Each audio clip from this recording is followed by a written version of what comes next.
Salut, c'est Alain, l'activateur de votre changement. Alors, que faut-il faire pour arriver enfin à avancer sur ses projets chaque jour en restant focus sur ce qui est à faire? Bien, je vous propose aujourd'hui 8 points, les 8 points qui me semblent importants à prendre en compte pour rester focus. Alors tout d'abord, en 1, je reste focus parce que j'ai une vision. Alors c'est exactement ce que fait un marin quand il sait quel cap il va prendre, quelle direction il va prendre. Ou le sportif qui veut réussir à aller aux Jeux Olympiques, qui veut réussir son premier marathon, ou tout simplement monsieur et madame tout le monde qui veut garder la forme. Si vous voulez garder le focus, alors avez-vous une vision? Savez-vous où vous voulez aller? Vous savez, c'est comme I Have a Dream de Martin Luther King, c'est exactement pareil. Ensuite, en 2, je vous invite à visualiser le but à atteindre en faisant en sorte de vivre les émotions, là, en ressentant ce que cela va vous procurer à terme. Cela peut être une sensation de progresser, d'évoluer en termes de bien-être ou de savoir. Cela peut être aussi en créant par exemple sa propre activité, de ressentir les émotions que peuvent procurer l'appartenance à une communauté, de transmettre, d'avoir la fierté de la réussite de groupe ou le partage par exemple d'un projet en commun. Cela peut être aussi la visualisation de son lieu par exemple de vie, le lieu de vie idéal, avec des odeurs particulières, avec un environnement, voilà, des matières et autres. Ensuite, en 3, se dire que certes, cela peut être difficile d'atteindre ce que l'on veut, mais de ne pas en avoir peur. Arrêtez de vous dire que vous allez perdre ce que vous avez. Par exemple, arrêtez de vous dire que vous allez manquer d'argent, que vous allez être ruiné. Ou arrêtez de vous dire que vous pouvez regretter vos décisions. Ensuite, en 4, je vous engage à convertir tout cela en petits pas, afin de déterminer chaque jour l'action qui va vous rapprocher de ce fameux Saint Graal. C'est en reprenant les étapes là qu'on vient de voir, là, les 1 à 3 là qu'on vient de voir, que vous allez pouvoir déterminer chaque matin ce que vous allez faire dans la journée pour avancer vos projets et puis atteindre votre but.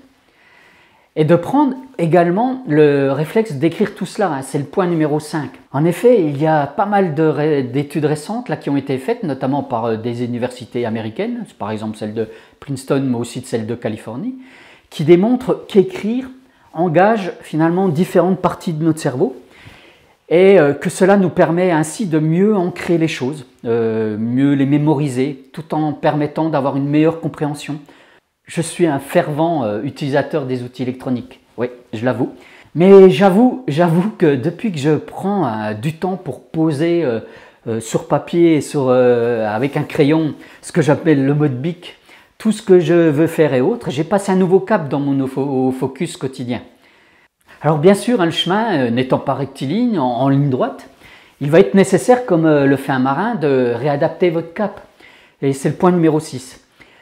Et c'est pour cela qu'il faut faire des petits bilans chaque jour, chaque semaine, chaque mois, chaque année, pour se rendre compte de ce que vous avez fait, ce qui a été fait et surtout ce qui peut être amélioré. Je vous préconise aussi de penser en mode investissement. Alors voilà, bien sûr, je ne vais pas parler en termes financiers, mais en termes d'énergie. Le but ici, c'est d'utiliser la bonne énergie au bon moment. Cela veut dire, bien sûr, qu'il va falloir bien connaître quelles sont les tâches à effectuer et quel type d'énergie ces tâches nécessitent.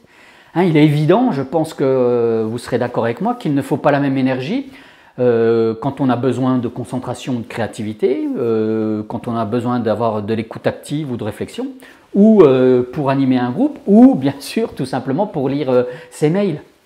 Et surtout, au lieu de mettre votre énergie sur ce qui ne va pas, à ronchonner toute la journée, à ruminer vos erreurs, prenez l'abondance attitude, à savoir mettez votre énergie dans la recherche de solutions au lieu de vous concentrer sur les problèmes. C'est Jack Sparrow qui disait dans les Pirates des Caraïbes, le problème n'est pas le problème est votre attitude face au problème.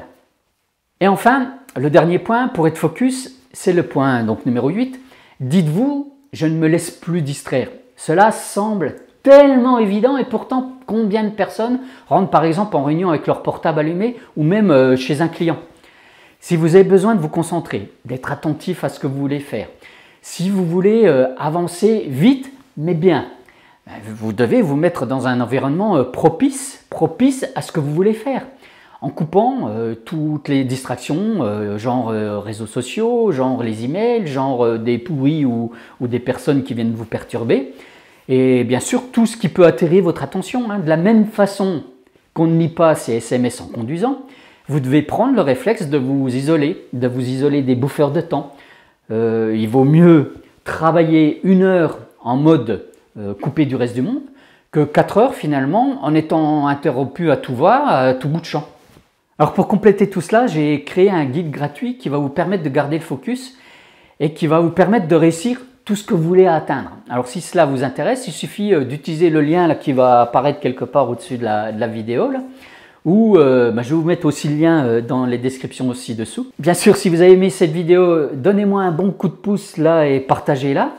Abonnez-vous à cette chaîne pour recevoir toutes mes nouvelles vidéos. Allez, on se retrouve très vite. En attendant, explorez votre vie, passez à l'action et changez votre réalité. On se retrouve très vite. Ciao, bye.